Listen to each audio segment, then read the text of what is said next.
26/11 मुंबई आक्रमणर अभियुक्त तहबूर राणा को भारत अणा अमेरिकार ताकू प्रत्यर्पण करा दिल्ली अणा सेठार ताकू एनआईए जेरा करिबो ता विरोध में आईनगत कार्य चलिबो। मुंबई आक्रमणर अभियुक्त डेविड हेडली को सहयोग करथिला तहबूर।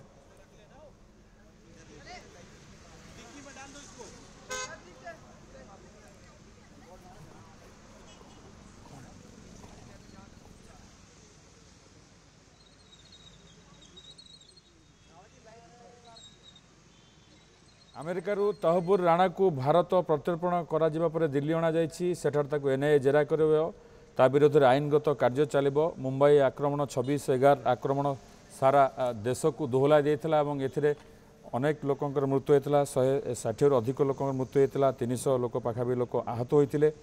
तो सेतेबेले जो आतंकवादी आसी पाकिस्तान रु सेमानंकु सहयोग करा जायथिला एवं से सहयोग जो डेविड हेडली जे थिला आक्रमणर मुख्य अभियुक्त थिला ताकू सहयोग करथिला तहबूर एवं तहबूर जेतेबेले प्रत्यर्पण करा जायछि ताकू अणा जायछि दिल्ली अणा जायछि सेठार ताकू एनआईए जेरा करिबो।